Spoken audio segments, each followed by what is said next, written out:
16 October প্রকাশিত হয়েছে উচ্চ মাধ্যমিক পরীক্ষার ফলাফল।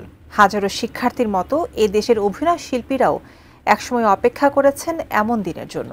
কারো পরীক্ষার ফলাফল ছিল দারুণ, আবার কারো ফলাফল হয়তো আশানুরূপ হয়নি। তাদের মধ্যে রয়েছেন সাফা কবির, পূজা চেরি, তাসনিয়া ফারিন, দিঘি, জান্নাতুল সুমাইয়া হিমি, সাদিয়া আয়মান এবং তটিনীর মতো জনপ্রিয় অভিনয় শিল্পীরাও।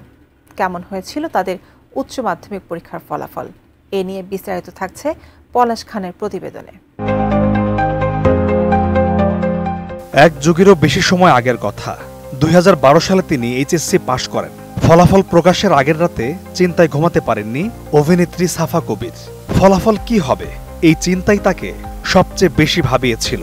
গণমাধ্যমকে সাফা জানান, পড়াশোনায় তার খুব বেশি একটা মনোযোগ ছিল না, পড়তে ভালো লাগতো না তার। শুধু মায়ের জন্যই পড়াশোনায় যেটুকু মনোযোগী ছিলেন তিনি। বিএফ শাহীন কলেজে পড়া সাফা কবিরের এইচএসসির ফলাফল 4.50। 2022 সালে ঢাকার সিদ্ধেশ্বরী ডিগ্রি কলেজ থেকে এইচএসসি পরীক্ষায় অংশ নিয়েছিলেন অভিনেত্রী পূজা চেরি। এই নায়িকার জন্য এইচএসসি পরীক্ষার সময়টা বেশ চাপের ছিল। প্রায়ই শুটিংয়ে ব্যস্ত থাকতে হতো তাকে, আর ব্যস্ততার মধ্যেই পরীক্ষা দেন এই নায়িকা। ফলাফল প্রকাশের দিন বেশ শঙ্কায় ছিলেন তিনি। পরীক্ষার আগে নিয়মিত শুটিং করায় ভেবেছিলেন যে এইচএসসি পরীক্ষায় হয়তো টেনে টুনে পাশ করতে হবে তাকে। এ নিয়ে পূজা বলেছিলেন, আরও প্রস্তুতি নিতে পারলে পরীক্ষার রেজাল্ট হয়তো আরও ভালো হতে পারত।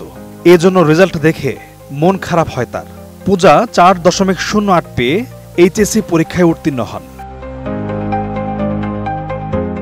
পড়াশোনা নিয়ে সব সময়ই চাপের মধ্যে থাকতেন তাসনিয়া ফারিন। অভিনেত্রী জানান, ভালোর জন্য মা তাকে চাপে রাখতেন।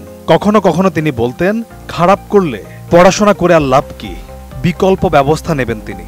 আর তা শুনেই আরও মনোযোগী হয়ে পড়াশোনা করতেন তিনি।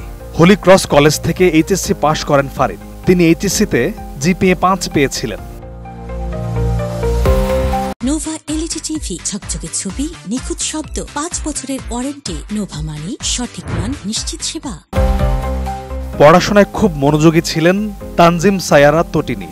সারাক্ষণ নাকি বই নিয়ে বসে থাকতেন তিনি। বন্ধুরা বলতেন তার নামের সঙ্গে মেধাবী শব্দটা মানানসই, তাই পরীক্ষায় কত পাবেন সেটা বন্ধুরা আগেই বলে দিতেন। তারপরও এইচএসসির ফলাফল নিয়ে ভয় ও চিন্তায় ঘাবড়ে গিয়েছিলেন অভিনেত্রী তটিনী। বরিশাল মহিলা কলেজ থেকে এইচএসসি পরীক্ষা দিয়েছিলেন তিনি। ফলাফল গোল্ডেন এ+।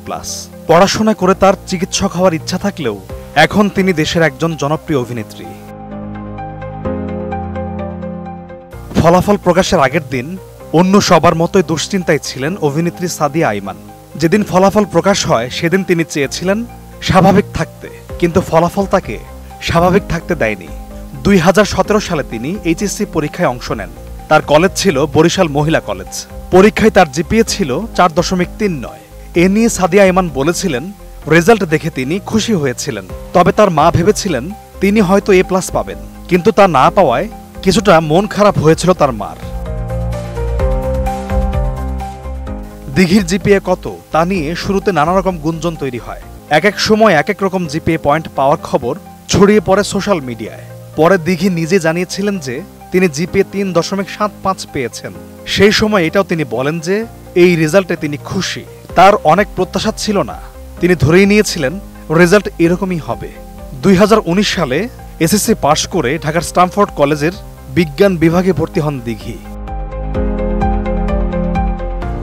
2017 সালের কথা, সেবার প্রায় প্রতিদিনই পরীক্ষার হলে যাওয়ার সময় জান্নাতুল সুমাইয়া হিমি শুনেছেন অনেকেই নাকি প্রশ্নপত্র পেয়েছেন।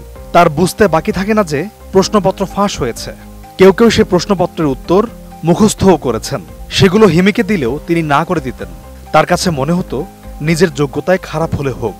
এ নিয়ে গণমাধ্যমকে তিনি জানান, সেবার ঢাকার ক্যামব্রিয়ান কলেজ থেকে একমাত্র তিনিই তাদের ব্যাচ থেকে জিপিএ 5 পেয়েছিলেন।